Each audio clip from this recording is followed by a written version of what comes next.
भाई सभी को नमस्कार। कैसे हैं आप सभी? उम्मीद है बढ़िया होंगे, बहुत अच्छे से अपनी पढ़ाई भी कर रहे होंगे। आज की क्लास आपके लिए रामबाण साबित होने वाली है, क्योंकि आज हम ऐसे चैप्टर्स को लेकर बात करेंगे जिनसे एग्जाम में डायरेक्टली क्वेश्चन हिट होते हैं। आप यूपी ट्रिपल एससी पैट की तैयारी कर रहे हैं, UPSI, group D, Delhi police, SSC GD या फिर एसएससी सीजीएल, सभी में वन लीनियर टाइप के क्वेश्चन बनते हैं इन टॉपिक्स को लेकर बहुत अच्छे से और कम समय में। आपको सारे के सारे चैप्टर एकदम से क्लियर होंगे। आप कहीं पर भी बैठे इस वीडियो को चलाकर अपना कहीं पर भी रिवीजन कर सकते हैं। कहीं का मतलब कहीं पर भी। इसकी पीडीएफ आपको टेलीग्राम पर मिल जाएगी और उसका लिंक मैं कमेंट बॉक्स में पिन कर दूंगा। बिना टाइम गवाए चीजों को स्टार्ट करते हैं। सबसे पहला क्वेश्चन मौलिक कर्तव्य से स्टार्ट करते हैं। मौलिक कर्तव्यों का समावेशन भारतीय संविधान में कब हुआ? तो आप सभी को पता होना चाहिए 42वां संविधान संशोधन होता 1976 में इंदिरा गांधी जी के समय पर। और भाग 4 ए 51 ए में, अनुच्छेद 51 ए में इनको जोड़ा गया। तो ये था 42वां संविधान संशोधन 1976 का। नेक्स्ट, निम्नलिखित में से किसकी संस्तुति पर मौलिक कर्तव्य भारतीय संविधान में शामिल किए गए? तो ये थी सोन सिंह समिति, इंदिरा गांधी जी के समय पर, है ना, 1976 में हुआ था। भारतीय संविधान के किस अनुच्छेद में 42वें संविधान संशोधन द्वारा मौलिक कर्तव्यों को जोड़ा गया? तो आर्टिकल 51 ए में जोड़ा गया, भाग 4 ए में जोड़ा गया। नेक्स्ट, आगे की ओर बढ़ते हैं। पर्यावरण संरक्षण का उल्लेख भारतीय संविधान में कहां पर देखने को मिलता है? तो पर्यावरण संरक्षण डीपीएसपी में भी है और मौलिक कर्तव्यों में भी है, यानी आंसर होगा बोथ ए एंड बी, ना, बोथ ए एंड बी। चलेगा। नेक्स्ट, आगे की ओर बढ़ते हैं। अगला अगला क्वेश्चन हमारे पास है, प्राकृतिक पर्यावरण का संरक्षण एवं सुधार संविधान के किस अनुच्छेद में है? तो ये हमारा मौलिक कर्तव्य है ना, और आर्टिकल किससे संबंधित होगा? 51 ए से संबंधित होगा। नेक्स्ट, निम्नलिखित में से कौन मौलिक कर्तव्य नहीं है? तो आप सभी को पता है आम चुनावों में भाग लेना कोई भी मौलिक कर्तव्य नहीं है। बाकी वैज्ञानिक सोच विकसित करना हो, सार्वजनिक संपत्ति की सुरक्षा, संविधान का पालन करना हो, ये सभी हमारे पास मौलिक कर्तव्य है। निम्नलिखित में से कौन मौलिक कर्तव्य में शामिल नहीं है? तो आप सभी को पता होना चाहिए ग्राम पंचायतों का गठन करना ये कोई भी मौलिक कर्तव्य नहीं है। बाकी सभी मौलिक कर्तव्य है। सार्वजनिक संपत्ति की सुरक्षा करना, अपनी संस्कृति को बढ़ावा, उनकी रक्षा करना, देश की रक्षा करना, ये सभी मौलिक कर्तव्य है। मौलिक कर्तव्य भारत के संविधान के किस अनुच्छेद में है? तो मौलिक कर्तव्य भारतीय संविधान के आर्टिकल 51 ए में देखने को मिलते हैं, यानी दोनों ऑप्शन सही होंगे, ए और सी दोनों लिख दिए हैं। 51 ए में है हमारे पास। निम्नलिखित में से किस अनुच्छेद में शामिल मौलिक कर्तव्य अनुच्छेद 21 ए के समान है? आप सभी को पता है 21 ए 86वें संविधान संशोधन 1900 सॉरी 86वें संविधान संशोधन 2002 के द्वारा जोड़ा गया था। और ये मैच करता है आर्टिकल 51 ए के पार्ट का से, बिल्कुल रिलेट करता है। सेम टू सेम इसका ऐसा ही अनुवाद है जैसा कि 51 ए का पार्ट के है। नेक्स्ट, भारत के संविधान का कौन सा भाग मौलिक कर्तव्यों को दर्शाता है?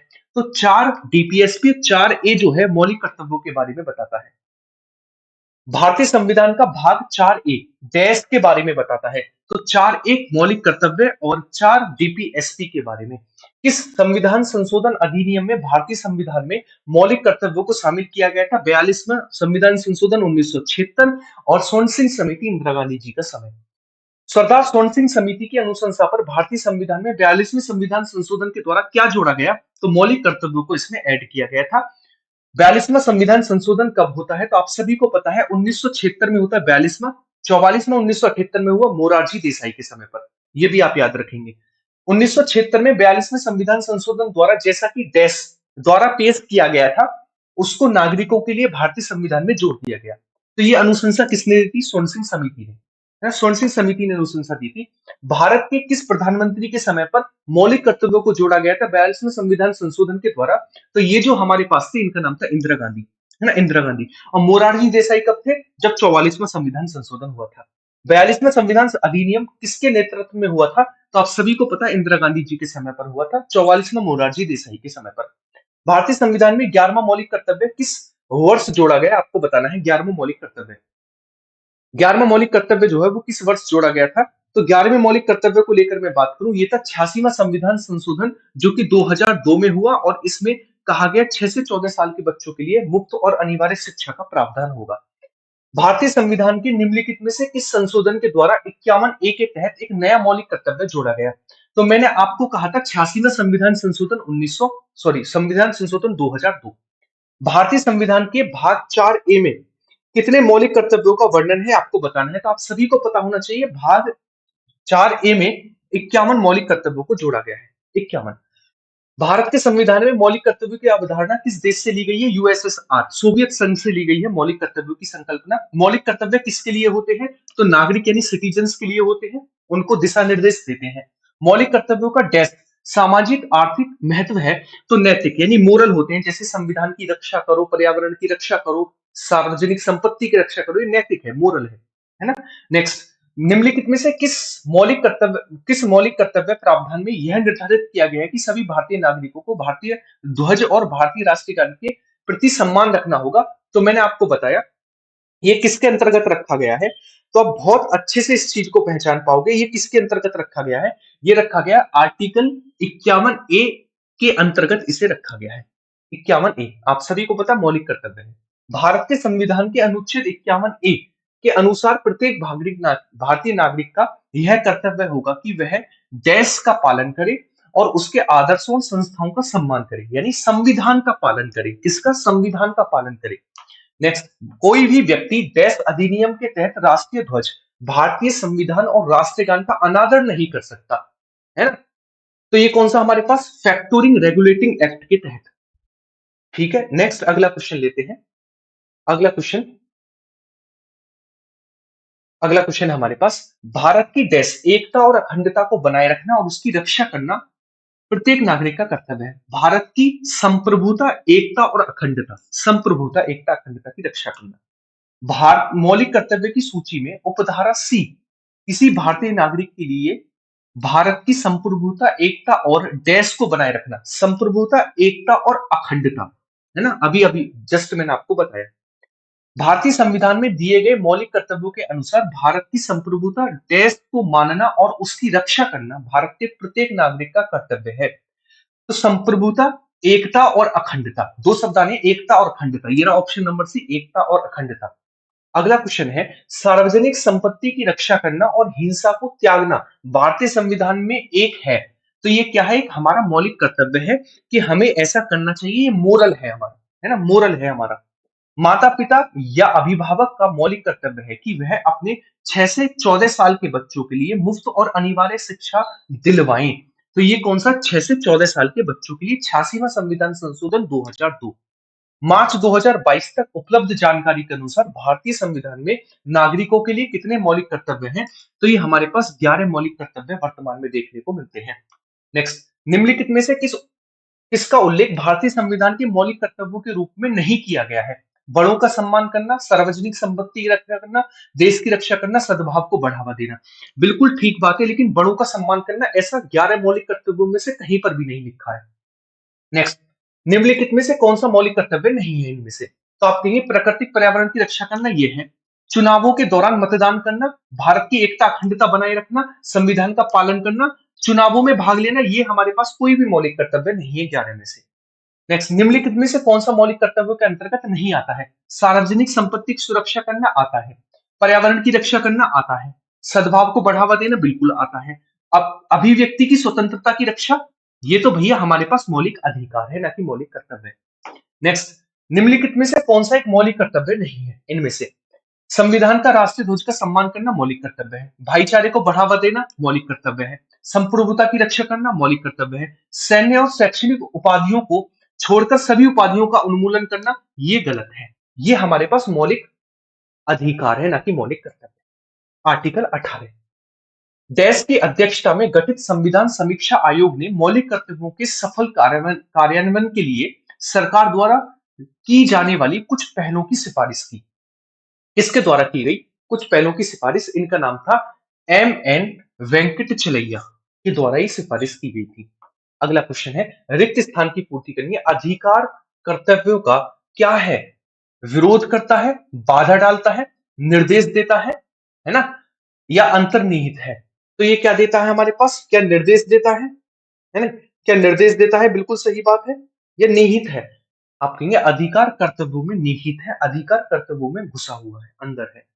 मौलिक कर्तव्यों के बारे में निम्नलिखित में से कौन सा कथन सही नहीं है? मौलिक कर्तव्यों के बारे में 42वें संविधान संशोधन के द्वारा जोड़ा गया, बिल्कुल सही बात है।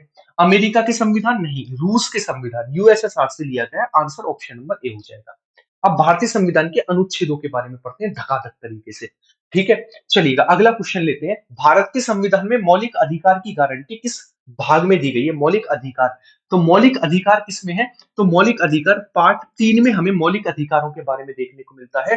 पार्ट 2 में हमारे पास नागरिकता, पार्ट 3 में हमारे पास मौलिक अधिकार, और पार्ट 4 में हमारे पास डीपीएसपी, पार्ट 4 ए में हमारे पास मौलिक कर्तव्य है। ठीक है। अगला क्वेश्चन लेते हैं, भारत के संविधान में मूलतः कितने अनुच्छेद थे? तो मूलतः भारतीय संविधान में 395 अनुच्छेद थे। कितने? 395 अनुच्छेद थे।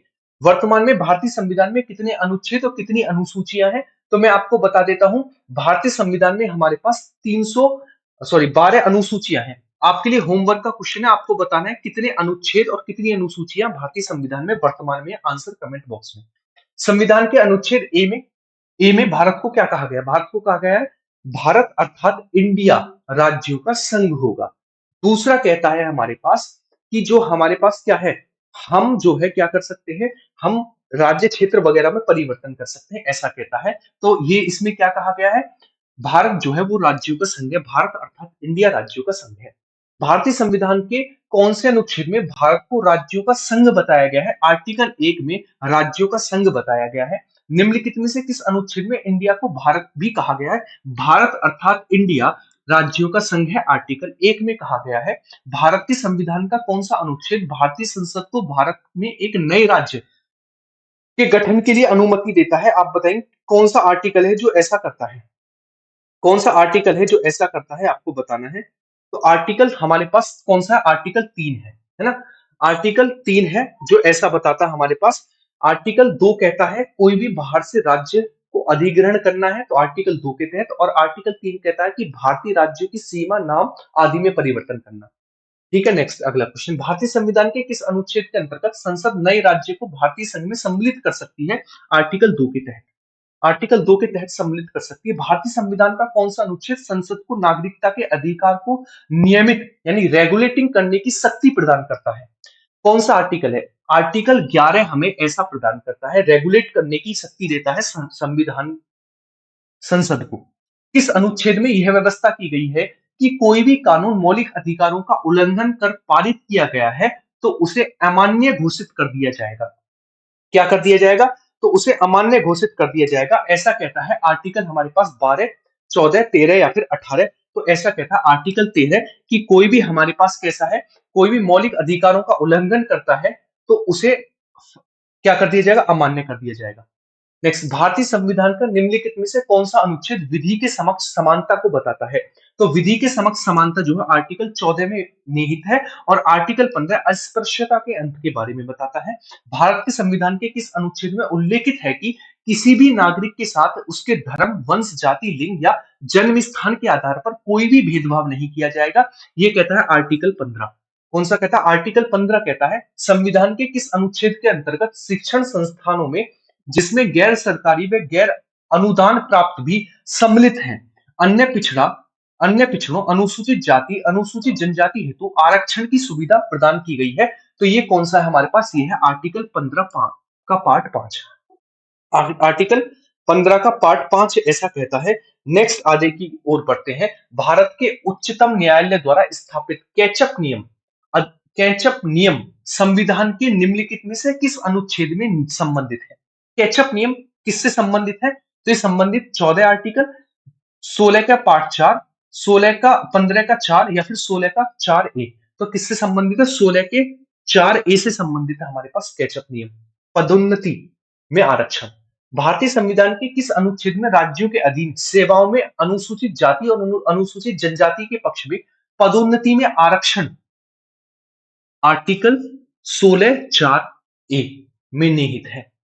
भारतीय संविधान की प्रस्तावना में प्रयुक्त समाजवाद शब्द को निम्नलिखित में से किस अनुच्छेद के साथ मिलाकर पढ़ने से सर्वोच्च न्यायालय को समान कार्य के लिए समान वेतन का मौलिक अधिकार परिभाषित करने की शक्ति प्रदान करता है? तो अगर आप 14 और 16 को एक साथ पढ़ेंगे तो ये शक्ति प्रदान करता है। ठीक है। भारतीय संविधान के किस अनुच्छेद में अस्पृश्यता, आर्टिकल 17 बताता अस्पृश्यता। नेक्स्ट, भारत के संविधान के किस अनुच्छेद में प्रावधानों के अंतर्गत भारत रत्न पुरस्कार का प्रयोग प्राप्तकर्ता के नाम के साथ नहीं हो सकता? उपसर्ग और प्रत्याग पीछे हम नहीं लगा सकते हैं। उपाधियों का अंत, आर्टिकल 18 उपाधियों का अंत। संविधान के किस अनुच्छेद के अंतर्गत शिक्षण संस्थानों में जिसमें गैर सरकारी व गैर अनुदान प्राप्त भी सम्मिलित है, एससी, एसटी और ओबीसी के लिए आरक्षण की संकल्पना करता है? मैंने बताया था आर्टिकल 15 का 5। भारत के उच्चतम न्यायालय द्वारा स्थापित कैचअप, ये दोबारा आ गया है ना। कैचअप जो है आर्टिकल 16 के पार्ट ए से रिलेट करता है।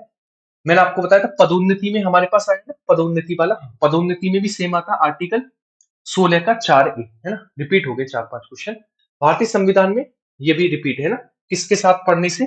ये है हमारे पास 14 और 16, कोई दिक्कत नहीं। भारतीय संविधान के किस अनुच्छेद में अस्पृश्यता का अंत है? आर्टिकल 17 में अस्पृश्यता का अंत है, आर्टिकल 17, है ना। और पुरुष जो उपाधियां हैं, उपाधियां नहीं ले सकते हम, भारत रत्न आगे पीछे नहीं लगा सकते, उपाधियों का अंत आर्टिकल 18 बताता है। मैंने अभी थोड़ी देर पहले आपको बताया। भारतीय संविधान का कौन सा अनुच्छेद धर्म की स्वतंत्रता का अधिकार देता है? तो 25 से 28 धर्म की स्वतंत्रता का अधिकार देता है। संविधान का कौन सा अनुच्छेद जीवन और व्यक्ति की स्वतंत्रता का संरक्षण देता है? जीवन और व्यक्ति की स्वतंत्रता का अधिकार देता है, ये आपको बताना है कौन सा अनुच्छेद है ना। अनुच्छेद 19 और 21 में से एक है। अब आप बताएंगे कौन सा है हमारे पास जो इसके अंतर्गत आता है ना। तो ये किस में आता है? जीवन, जीने का अधिकार कौन सा है? आर्टिकल 21 के अंतर्गत आता है ना, आर्टिकल 21, है ना। प्राण और दैहिक स्वतंत्रता आर्टिकल 19 के तहत आता है। अगला, किस अनुच्छेद के अंतर्गत अभिव्यक्ति की स्वतंत्रता दी गई है? अभिव्यक्ति की स्वतंत्रता आर्टिकल 19 के अंतर्गत अभिव्यक्ति की स्वतंत्रता दी गई है। आर्टिकल 19 के तहत जो है अभिव्यक्ति की स्वतंत्रता दी गई है। किस अनुच्छेद को संविधान का हृदय और आत्मा कहा गया है? आर्टिकल 32 संवैधानिक उपचारों का अधिकार, इसको कहा है संविधान की आत्मा बी आर अम्बेडकर के द्वारा। संविधान में वर्णित अनुच्छेद 17 क्या बताता है? तो 17 बताता है अस्पृश्यता का अंत। क्या बताता है? अस्पृश्यता का अंत। किस अनुच्छेद में संविधान नागरिकों को धार्मिक स्वतंत्रता की गारंटी देता है? आर्टिकल 25 के अंतर्गत ऐसा कहा गया है। भारतीय संविधान में संस्कृति और शैक्षणिक अधिकार किस अनुच्छेद में वर्णित है? आप सभी को पता है, ये हमारे पास आर्टिकल 19 और 30 बताते हैं इसमें सांस्कृतिक और शैक्षणिक अधिकार के बारे में। अगला लेते हैं, संविधान के किस अनुच्छेद के अंतर्गत बाल श्रम पर निषिद्ध कहा गया, मतलब बाल श्रम पर जो है निषेध लगाया गया, आपको बताना कौन सा आर्टिकल है। बाल श्रम पर निषेध कौन सा आर्टिकल लगाता है, ये आपको बताना है। तो बाल श्रम पर निषेध को लेकर बात करें तो आर्टिकल 24 जो है बाल श्रम पर निषेध बताता है ना। संविधान के किस अनुच्छेद में शोषण के विरुद्ध अधिकार है? शोषण के विरुद्ध अधिकार आर्टिकल 20-21, जी नहीं।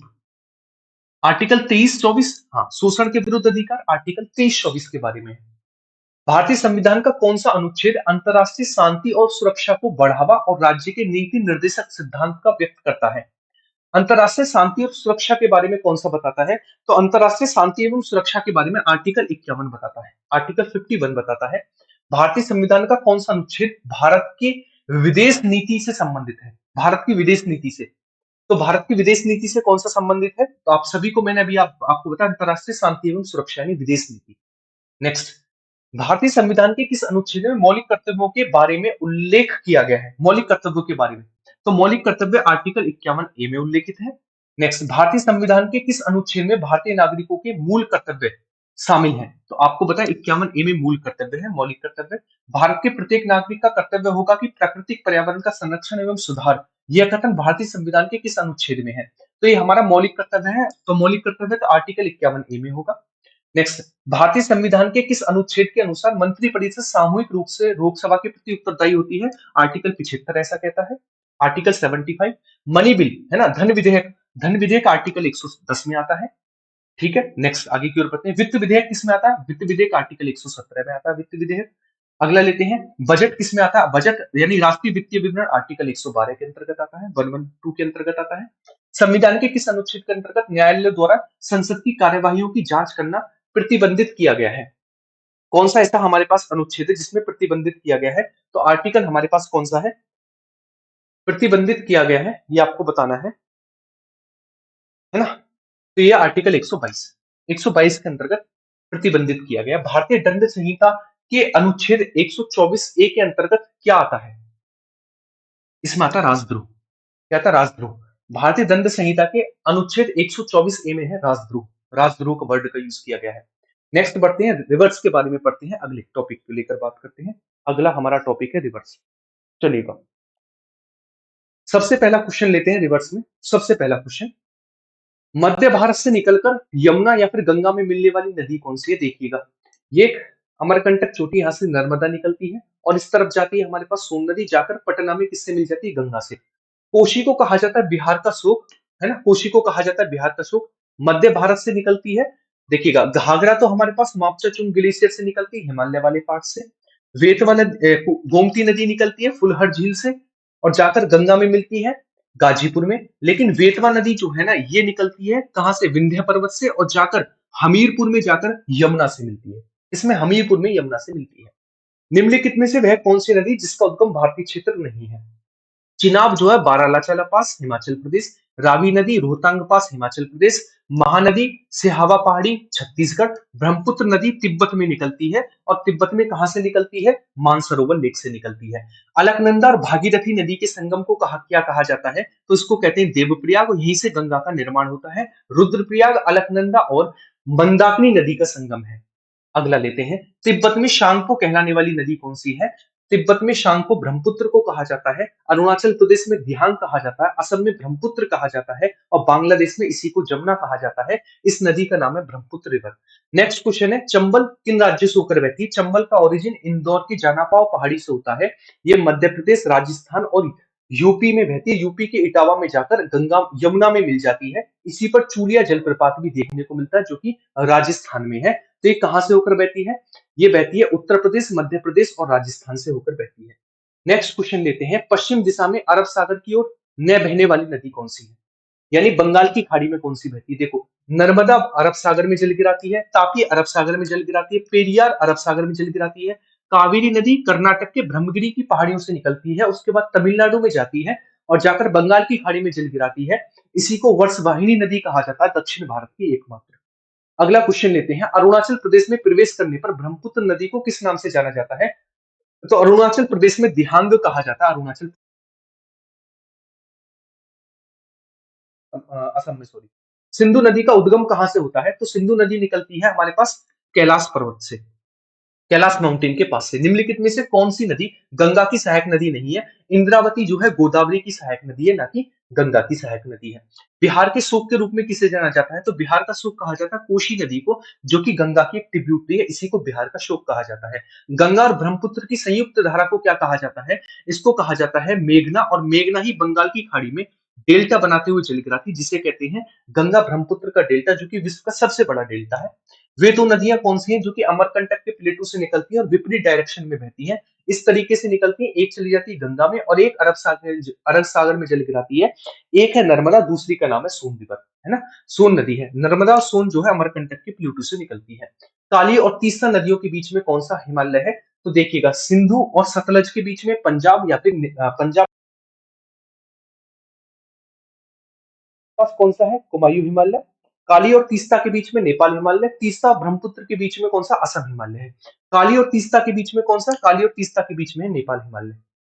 पश्चिम दिशा में अरब सागर की ओर न बहने वाली नदी कौन सी है? तो मैंने आपको बताया था, नर्मदा अरब सागर, तापी अरब सागर, पेरियार अरब सागर। लेकिन कावेरी नदी कहां पर जल गिराती है? कावेरी नदी जल गिराती है किसमें? बंगाल की खाड़ी में। कावेरी नदी जल विवाद कितनी स्टेट में है? देखिएगा, कावेरी नदी का जो ओरिजिन होता है वो होता है ब्रह्मगिरी की पहाड़ियों से कर्नाटक, और उसके बाद जाती है तमिलनाडु में, फिर जाती है बंगाल की खाड़ी में। तो विवाद कितनी स्टेट में होगा? दो स्टेट में। कौन कौन से दो स्टेट होंगे? कर्नाटक और तमिलनाडु। कर्नाटक और तमिलनाडु में कावेरी नदी जल विवाद है। निम्नलिखित कारकों में से कौन सा प्रायद्वीपीय नदियों के पूर्व में बहने को प्रोत्साहित करता है? जो प्रायद्वीपीय भारत का ढलान है वो पूर्व की ओर है, इसलिए अधिकतर नदियां प्रायद्वीपीय भारत की पूर्व दिशा में बहती है। तो आप याद रखेंगे, पश्चिमी घाट की तुलना में पूर्वी घाट जो है ना, नीचे की ओर है, इसलिए अधिकतर नदियां कहां? में से कौन सी नदी वह है जो पूर्व से पश्चिम की ओर बहती है और ज्वारनाद मुख बनाती है? जितनी भी अरब सागर की नदियां वो ज्वारनाद मुख बनाएंगी। बंगाल की खाड़ी की नदियां जो है वो क्या बनाएंगी? डेल्टा बनाएंगी। तो कृष्णा डेल्टा बनाएगी, यमुना तो गंगा में मिल जाती है, गोदावरी डेल्टा बनाएगी, अरब सागर में एक गिराती है नर्मदा, ये क्या बनाएगी? ज्वारनाद मुख बनाएगी। भारतीय मरुस्थल की फिर प्रमुख नदी कौन सी? इसका नाम है लूनी रिवर। लूनी जो है दो धाराओं से मिलकर बनी, सागरमती और सारास्वती। ये दोनों आपस में मिलती हैं राजस्थान के गोविंदगढ़ी में, और जाकर ये खत्म हो जाती है नदी कहां पर? कच्छ के रन में। ये खारे पानी की फेमस नदी है। इसी की सहायक नदी है सुक्री, जवायो, जोजे। तेल किसकी सहायक नदी है? महानदी की सहायक रिवर है तेल। महानदी की सहायक नदी है शिवनाथ, हसदेव, मंड, ईव, ओंस और तेल है। नेक्स्ट क्वेश्चन, प्रायद्वीप पे भारत की एकमात्र बाहामासी नदी, इसका नाम है कावेरी रिवर, एकमात्र बाहामासी नदी है, 12 महीने बहने वाली रिवर है कावेरी रिवर। निम्नलिखित में से कौन सी नदी मोहाना यानी डेल्टा नहीं बनाती है? तो इसका मतलब में से तापी नदी ही है जो अरब सागर में जल गिराती है, ये ज्वारनाथ मुख बनाएगी। जितनी भी अरब सागर की नदी है सभी ज्वारनाथ मुख बनाएंगी। अहमदाबाद किस नदी के तट पर है? अहमदाबाद और गांधीनगर दोनों के दोनों साबरमती नदी के तट पर है। भनोच नर्मदा नदी के तट पर है, याद रखेंगे। निम्नलिखित में से कौन दक्षिण भारत की सबसे लंबी नदी है? देखो, 1465 किलोमीटर लंबाई के साथ गोदावरी दक्षिण भारत की सबसे लंबी नदी है। कृष्णा 1400 किलोमीटर लंबाई के साथ दूसरी सबसे लंबी नदी है दक्षिण भारत की। 1805 किलोमीटर लंबाई 805 किलोमीटर लंबाई है कावेरी की, और नर्मदा की 13-12 किलोमीटर लंबाई है, और ये अरब सागर में जल गिराने वाली सबसे लंबी नदी है। क्लियर है? तो नदियों वाला पार्ट भी होता है हमारे पास कंप्लीट। नेक्स्ट आगे की ओर बढ़ते हैं। अगला अगला पार्ट लेते हैं हम किसको लेकर? नेक्स्ट पार्ट लेते हैं विटामिन को लेकर। चलिएगा, अगला क्वेश्चन है विटामिन ए का रासायनिक नाम क्या है? Vitamin A. विटामिन ए को क्या कहा जाता है? तो विटामिन ए को कहा जाता है रेटिनॉल, है ना, रेटिनॉल। और इससे हमें कौन सा रोग होता है? रतौंधी रोग। बी वन का थाइमिन, विटामिन बी वन का रासायनिक नाम क्या है? तो विटामिन बी वन को कहा जाता है थाइमिन। क्या कहा जाता है? थाइमिन। विटामिन बी टू को क्या कहा जाता है? तो विटामिन बी को कहा जाता है राइबोफ्लेविन। क्या कहा जाता है? राइबोफ्लेविन। विटामिन बी फाइव का नाम क्या है? तो विटामिन बी फाइव को कहा जाता है पेंटाथोनिक एसिड। क्या कहा जाता है? Pantothenic acid. Vitamin B six को क्या कहा जाता है?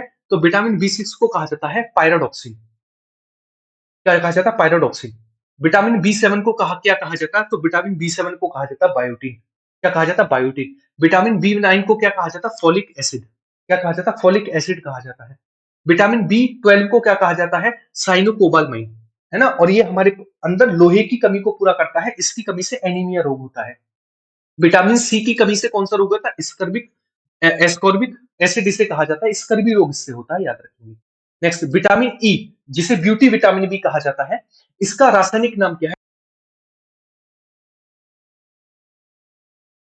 विटामिन के को क्या कहा जाता है? विटामिन के, तो विटामिन के को कहा जाता है फाइलोक्विनोन, और इससे हमारा रक्त का थक्का बनता है। नेक्स्ट, निम्न में से कौन सा विटामिन ए का प्रमुख स्रोत है? तो इन सभी में से गाजर प्रमुख स्रोत है विटामिन ए का, गाजर। विटामिन ए की कमी से कौन सा रोग होता है? तो रात में नहीं दिखता, इसे कहते हैं रतौंधी या फिर नाइट ब्लाइंडनेस। रक्त रक्त अल्पता जो है विटामिन के की कमी, विटामिन के की कमी से होता है रक्त अल्पता। रिकेट जो विटामिन डी की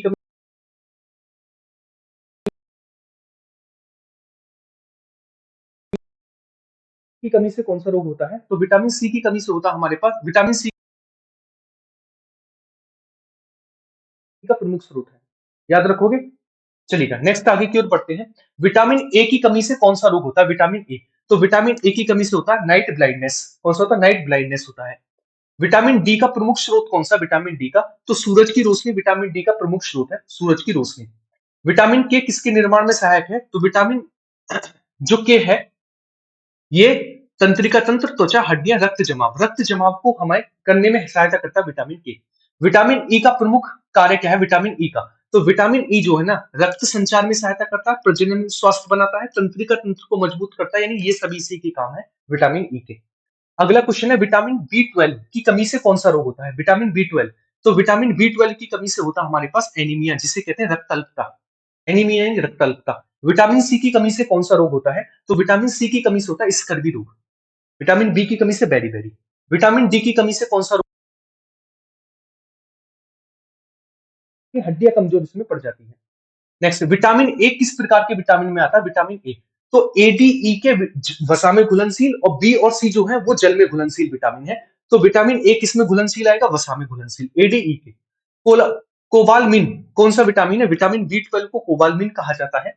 विटामिन के का मुख्य स्रोत क्या है? तो हरे पत्तेदार सब्जी विटामिन के का मुख्य स्रोत है, हमें खानी चाहिए। निम्नलिखित में से कौन सा विटामिन पानी में घुलनशील है? डब्ल्यूबीसी, यानी बी और सी जो है वो जल में घुलनशील विटामिन है, बी और सी। नेक्स्ट आता है हमारे पास विटामिन डी किसके अवशोषण में मदद करता है? तो इसकी कमी से हमें रिकेट्स होता है, जिससे हड्डियां कमजोर पड़ जाती है, कैल्शियम की कमी होती है, तो कैल्शियम के अवशोषण में हेल्प करता है हमारे पास विटामिन डी। विटामिन ए का प्रमुख स्रोत क्या है? तो विटामिन ए का प्रमुख स्रोत है गाजर। क्या है? गाजर विटामिन ए का प्रमुख स्रोत है। निम्नलिखित में से कौन सा वसा में घुलनशील विटामिन है? तो वसा में घुलनशील एडीई के, तो एडीई के मतलब ए, मतलब के आ गया हमारे पास, इसका भी रखेंगे। ठीक है, नेक्स्ट आगे की ओर बढ़ते हैं। अगला अगला हमारे पास पेलेग्रा रोग किसकी कमी से होता है? तो विटामिन बी 3 की कमी से होता है पेलेग्रा रोग। कौन सा? पेलेग्रा। विटामिन के की कमी से कौन सा रोग होता है? तो हमारा रक्त जो है ना वो जमता नहीं है अगर विटामिन के की कमी हो जाएगी। ठीक है, ये हुए विटामिन के क्वेश्चन। नेक्स्ट आगे की ओर बढ़ते हैं। आगे की ओर अगला टॉपिक लेते हैं हमारे पास, वो है जनगणना। कौन सा? जनगणना। जनगणना को लेकर बात करूं, 2011 की जनगणना के अनुसार भारत के किस राज्य में जनसंख्या घनत्व सबसे ज्यादा है? तो जनसंख्या घनत्व को लेकर सबसे कम है, तो सबसे कम जनसंख्या घनत्व अरुणाचल प्रदेश और सबसे ज्यादा जो है वो बिहार में देखने को मिलता है। अगले क्वेश्चन की ओर बढ़ते हैं। अगला, भारत की जनगणना की कोडिंग सम्मेलन के अनुसार राज्य का कोड दर्शाने के लिए कितने नंबर का यूज करते हैं? केवल 2 नंबर दिखाने पड़ते हैं कोड दिखाने के लिए। आपको बताना, जनगणना 2011 के अनुसार किस राज्य में कुल अनुसूचित जनजाति यानी एसटी सर्वाधिक है? तो एसटी सर्वाधिक मध्य प्रदेश, एससी सर्वाधिक यूपी में है। सबसे अधिक आबादी वाला शहर है तो मुंबई सर्वाधिक आबादी वाला है। कौन सा? मुंबई। निम्नलिखित में से किस अवधि को भारत की जनसंख्या विस्फोट कहा जाता है? तो 1951 से लेकर 81। आजादी के बाद हमने खूब सोचा कि अब तो धुआंधार तरीके से काम करेंगे, तो उन्होंने धुआंधार तरीके से इस पर काम किया। क्लियर है? आगे की ओर बढ़ते हैं। गर्मी बहुत ज्यादा है, आप सभी को पता है। ठीक है, चलेगा। आगे की ओर बढ़ते हैं। अगला, इस वर्ष की जनगणना भारत के जनगणना संगठन द्वारा आयोजित 15वीं जनगणना है। 15वीं जनगणना 2011 की जनगणना है और आजादी के बाद ये 7वीं जनगणना है, याद रखेंगे। नेक्स्ट, भारत की 2011 की जनगणना के अनुसार कौन सा राज्य देश का सबसे कम आबादी वाला है? तो सिक्किम की आबादी इनमें सबसे कम है और यूपी की आबादी सर्वाधिक है। 2011 की जनगणना में कौन सा केंद्र शासित प्रदेश है जिसका लिंगानुपात सबसे अधिक है? तो पुडुचेरी का सर्वाधिक और सबसे कम जो है दादर और नागर हवेली का सबसे कम है। जनगणना 2011, तो सबसे कम साक्षरता दर बिहार की है, सर्वाधिक जो है वो केरला की साक्षरता दर है।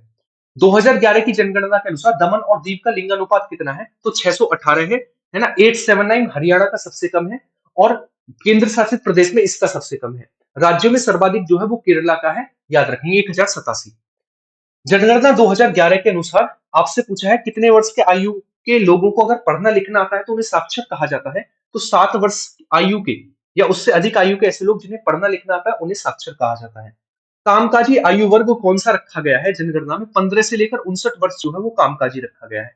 जनगणना 2011 के अनुसार किस केंद्र शासित प्रदेश में 2011 के बीच सबसे अधिक दशकीय वृद्धि देखने को मिली? 2001 से लेकर 2011 के बीच तो सर्वाधिक दशकीय जनसंख्या वृद्धि जो है वो दादर नागर हवेली में देखने को मिली और गिरावट नागालैंड में देखने को मिली। भारत सरकार द्वारा कितने धार्मिक समुदायों को संप्रदाय है? तो 6 धार्मिक संप्रदाय हैं जिनको इसमें सूचित किया गया, अधिसूचित किया गया, जैसे सिख, ईसाई, पारसी, मुस्लिम, ये सभी है ना। चलिएगा, 6 समुदाय हैं। अगला क्वेश्चन लेते हैं। भारत में कृषि जनगणना कितने अंतराल के बाद होती है? सभी वही 5 साल के अंतराल के बाद होती है। 10, 6, 5। कृषि जनगणना जो है 5 साल के अंतराल के बाद होती है कृषि जनगणना। भारत की जनगणना 2011 के अनुसार निम्नलिखित में से किस राज्य में पुरुषों और महिलाओं की साक्षरता दर में सर्वाधिक अंतर है? यहाँ पर पुरुष बहुत ज्यादा साक्षर है, महिला बहुत कम साक्षर है। तो अंतर कहां पर सर्वाधिक है? तो अंतर सर्वाधिक है राजस्थान में। भारत की जनगणना 2011 के अनुसार राष्ट्रीय महिला कार्यबल भागीदारी कितनी है? महिलाओं की कार्यबल भागीदारी है 25.51%। महिलाओं की भागीदारी कार्यबल में। भारत की जनगणना 2011 के अनुसार भारत के केंद्र शासित प्रदेशों के किस समूह में साक्षरता दर सबसे अधिक है? तो लक्षद्वीप एंड दमन एंड। फिर बढ़ते हैं अगला। अगला लेते हैं 2011 की जनगणना के अनुसार भारत में विश्व जनसंख्या का कितने प्रतिशत है? तो 17.7% भारत के पास है। अगला क्वेश्चन लेते हैं। भारत के कार्यबल की क्षेत्रीय संरचना के आंकड़ों के अनुसार कुल श्रमिक का कितना प्रतिशत प्राथमिक क्षेत्र में है? तो प्राथमिक क्षेत्र में 54.6% जो है प्राथमिक, 55% प्राथमिक क्षेत्र में है। भारत की जनगणना 2011 के अनुसार भारत में कुल कितनी जनसंख्या में सिख समुदाय है? ये आपके लिए होमवर्क का क्वेश्चन है, मुझे बताएंगे सिख समुदाय कितने परसेंट में सिख समुदाय है। 2011 की जनगणना के अनुसार ग्रामीण साक्षरता दर कितनी है? ग्रामीण साक्षरता दर, है ना। तो ग्रामीण साक्षरता दर को लेकर बात करें, 67%, 66.77%, 69% या फिर हमारे पास 67.77%। क्या 69% है ना? क्या 69% एक बार मुझे बताएंगे कितनी साक्षरता दर है? तो आप कहेंगे ये जो साक्षरता दर है। आगे की ओर बढ़े। अगला क्वेश्चन लेते हैं। भारत की जनगणना 2011 के अनुसार भारत में तीसरी सबसे बड़ी ज्यादा बोले जाने वाली भाषा कौन सी है? मराठी तीसरी सबसे ज्यादा बोली जाने वाली भाषा है। भारत की जनगणना 2011 के अनुसार निम्नलिखित में से किस राज्य में कुल जनसंख्या का सबसे अधिक हिंदू जनसंख्या है? तो सबसे ज्यादा हिमाचल प्रदेश में हिंदू जनसंख्या है। कहां पर? हिमाचल प्रदेश में। भारत की जनगणना 2011 के अनुसार किस राज्य अथवा केंद्र शासित प्रदेश में लिंगानुपात सबसे कम है? तो सबसे कम लिंगानुपात जो है वो दमन और दीव में सबसे कम है। हरियाणा से भी कम दमन और दीव में है। नेक्स्ट, भारत की जनगणना 2011 के अनुसार किस राज्य ने नकारात्मक नकारात्मक नागालैंड, इसमें गिरावट आई है 2001 से लेकर 2011 में। ठीक है, अगर यहाँ पर राज्यों में पूछता ना तो हरियाणा आंसर करते, है ना, हरियाणा आंसर करते, याद रखेंगे। नेक्स्ट, भारत की जनगणना 2011 के अनुसार महिला साक्षरता दर कितनी है? तो महिला साक्षरता दर को लेकर बात करें तो लगभग लगभग कितनी है? 65.46। भारत की कुल जनसंख्या लगभग कितनी है? तो 121 करोड़ लगभग कुल जनसंख्या है। भारत की जनगणना 2011 के अनुसार केरल में दर्ज साक्षरता दर कितनी है? तो केरल की साक्षरता दर कितनी है? लगभग लगभग 94% केरल की साक्षरता दर है। 94%। नेक्स्ट, भारत की जनगणना 2011 के अनुसार बिहार में जनसंख्या घनत्व क्या दर्ज किया गया है? तो बिहार में जो जनसंख्या घनत्व है वो कितना है? 1106। कहां का? बिहार का है 1106। ठीक है, आपको बताना है सबसे अधिक साक्षरता किसकी है? तो केरल की सर्वाधिक साक्षरता है।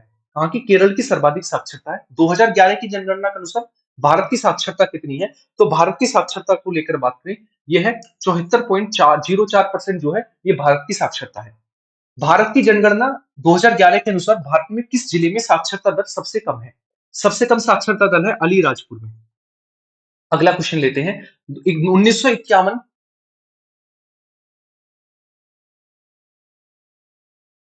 2011 की जनगणना के अनुसार भारत का जनसंख्या घनत्व कितना? 382 लोग प्रति किलोमीटर स्क्वायर में रहते हैं, ये आप याद रखेंगे। ठीक है, ये हुआ हमारे पास नेक्स्ट चैप्टर कंप्लीट, जनगणना। नेक्स्ट हम लेते हैं आगे की ओर, संसद को लेकर बात करते हैं।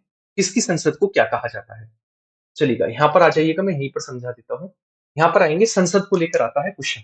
जैसे संसद को लेकर आएगा, इजराइल की संसद को नेसेट कहा जाता है, ईरान की संसद को मजलिस कहा जाता है, इटली की संसद को सीनेट कहा जाता है, जापान की संसद को डाइट कहा जाता है, कुवैत की संसद को नेशनल असेंबली कहा जाता है, उत्तर कोरिया की संसद को सुप्रीम पीपल्स असेंबली कहा जाता है, दक्षिण कोरिया की संसद को नेशनल असेंबली कहा जाता है, केन्या की संसद को नेशनल असेंबली, मलेशिया की संसद को दीवान निगारा कहा जाता है, नेपाल की संसद को राष्ट्रीय पंचायत कहा जाता है, इसके अलावा नीदरलैंड की संसद को स्टेट जनरल कहा जाता है, पाकिस्तान की संसद को नेशनल असेंबली कहा जाता है, ड्यूमा कहा जाता है, स्पेन की संसद को कोर्टस कहा जाता है, स्विट्जरलैंड की संसद को फेडरल असेंबली कहा जाता है, और सऊदी अरब की संसद को मजलिस उल सूरा कहा जाता है। क्या कहा जाता है? मजलिस उल सूरा भी कहा जाता है। क्लियर है यहाँ तक की चीजें? नेक्स्ट आगे की ओर बढ़े, चलिएगा। तो आज की क्लास को हम थोड़ा यहीं तक रखेंगे क्योंकि मेरा माइक बड़ी दिक्कत कर रहा है ना। आपको मैंने बताया था मेरी माइक जो खराब हो गया है, तो अभी ईयरबड से क्लास ले रहा हूँ। तो इसका बचा हुआ पार्ट जो है, आज हमने नदियों को कर लिया, जनगणना को कर लिया, कर मौलिक कर्तव्यों को कर लिया, अनुच्छेदों को कर लिया, विश्व की संसदों को कर लिया, है ना। ठीक है, तो ये हमने विटामिन को कर लिया, ये सारे के सारे चैप्टर मैंने आपको कर लिए। मैं आपको बता देता हूँ नंबर ऑफ क्वेश्चन आपने कितने कर लिए, तो 200 नंबर ऑफ क्वेश्चन आपने कर लिए हैं इस स्लाइड के अलावा। क्लियर है? तो उम्मीद है छोटी सी वीडियो आपको अच्छी लगी होगी। जो बचे हुए चैप्टर हैं उनकी मैं दूसरी वीडियो डाल दूंगा, क्योंकि माइक थोड़ा खराब है, इस वजह से डाउन हो चुका है। बोलता रहा है ना, तो वीडियो खराब हो जाएगी। तो उम्मीद है वीडियो अच्छी लगी होगी, कम समय में आपका पूरा का पूरा रिवीजन हो गया होगा। वीडियो को लाइक और शेयर करना मत भूलना, मेहनत को एक लाइक तो बनता है। बाकी मिलते हैं नेक्स्ट क्लास में। बाय बाय, टेक केयर, जय हिंद सभी।